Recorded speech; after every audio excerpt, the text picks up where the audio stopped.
संजय राऊतांना असं काही भडक वक्तव्य करण्याशिवाय दुसरं काही जमत नाही। माननीय भुजबळ साहेबांचं कालच्या मराठा आरक्षणासंदर्भामधलं जर काही मत असेल तर बघा, अगोदरच माननीय फडणवीस साहेबांनी माननीय शिंदे साहेबांनी स्पष्ट केलेलं आहे की आम्ही माननीय भुजबळ साहेबांची दोघं मिळून चर्चा करू आणि त्यांच्या मनात जर काही शंका असतील तर त्या शंकांचं निरसन करू आम्ही दोघे जण मिळून।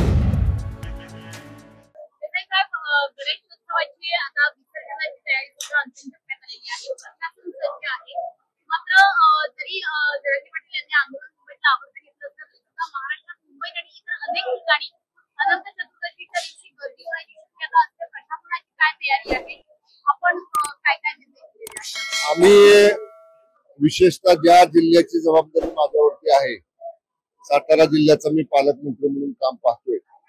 मी पूर्व आढावा बैठक इकडे दर्शनाला मुंबईला येण्याच्या अगोदर घेऊन आलेलो आहे आणि गणेश विसर्जन मिरवणुकीचा मार्ग आणि मिरवणुकीच्या स्वागत मार्गावरची तयारी आणि त्यानंतर ज्या सिक्वेन्सनं आपण जे कृत्रिम तळे निर्माण केलेले आहेत साताऱ्यामध्ये, त्या ठिकाणी होणारा गणेश विसर्जन याचं काटेकोर नियोजन गणेश मंडळांना विश्वासात घेऊन आपण केलेलं आहे।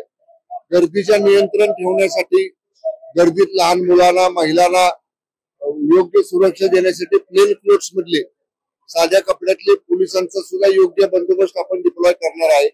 त्यामुळे या संदर्भात पुरी खबरदारी, विसर्जन निर्विघ्न शांततेत अशा पद्धतीने पार पडेल अशी जबाबदारी जशी मी पालकमंत्री म्हणून माझ्या जिल्ह्यात केलेली आहे तशी सगळ्या पालकमंत्र्यांनी आपापल्या जिल्ह्यांमध्ये केलेले। विशेषतः मुंबईमध्ये मोठं विसर्जन मिरवणूक असते, त्या विसर्जन मिरवणुकाचे सुद्धा गृह विभागाच्या वतीनं आणि शासनाच्या वतीनं पूर्ण नियोजन करण्यात आलेलं आहे।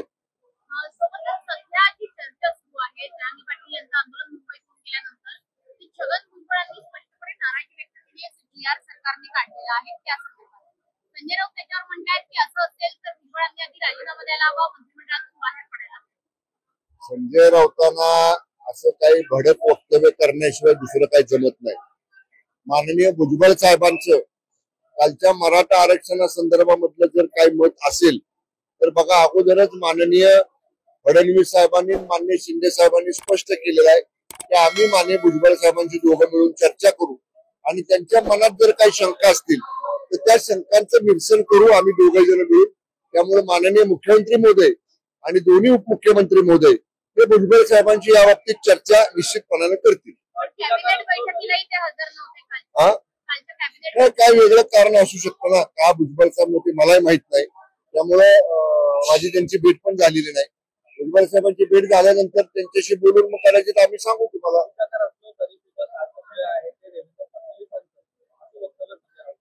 संजय राऊत रोज नवीन वक्तव्य करतात आणि म्हणून आम्ही आता संजय राऊतांच्या वक्तव्याकडे सिरियसली बघत नाही। पण एक तरी मुख्यमंत्र्यांनी दाखवलं की जे चांगलं केलंय महायुती सरकारने त्याचं श्रेय महायुती सरकारचे प्रमुख आहेत फडणवीस साहेब, त्यांना देण्याचा प्रामाणिक प्रयत्न केला।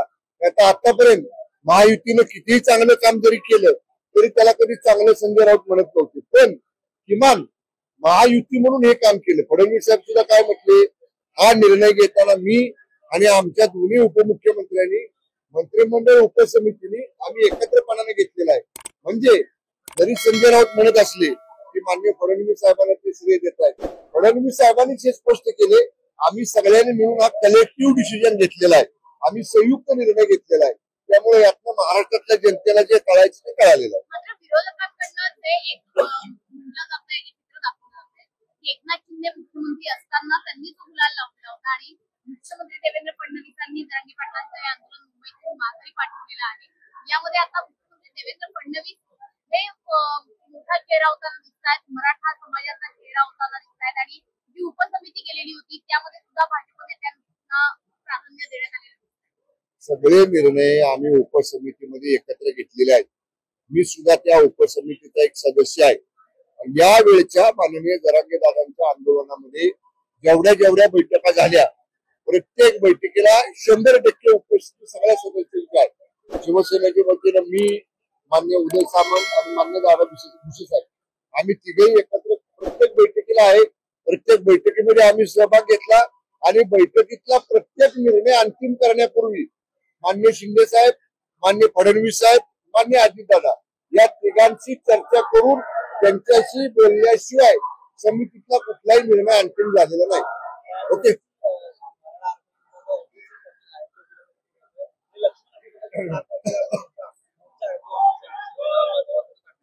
एका ओळीमध्ये जर सांगायचं झालं तर काल मराठा आरक्षणाच्या संदर्भातला हैदराबाद गॅजेटियर बाबतीतला जो निर्णय झाला त्या निर्णयामध्ये इतर कुठल्याही समाजाच्या आत असणाऱ्या आरक्षणाच्या अस्तित्वाला धोका पोहोचत नाही. ही सरकारचा आणि त्या मंत्रिमंडळ आरक्षण उपसमितीचा सदस्य म्हणून मी जबाबदारीने सांगतोय, इतर कोणाच्याही ताटातलं काढून दुसऱ्या कोणाच्या ताटात वाढण्याचं सरकारचं बिलकुल कारण नाही. सरकार तसं बिलकुल करणार नाही. ओके. मला जी भूमिका मांडायची आहे ती मी आपल्या माध्यमातून आता स्पष्ट मांडलेली आहे. या उपर ज्याचा त्याचा प्रश्न आहे त्याने त्याचा कसा विचार करायचा आहे, पण मी सांगतो इतर कुठल्याही समाजाच्या आरक्षणाला आम्ही धक्का न लावता कालचा निर्णय घेतलेला आहे. ओके. थँक्यू.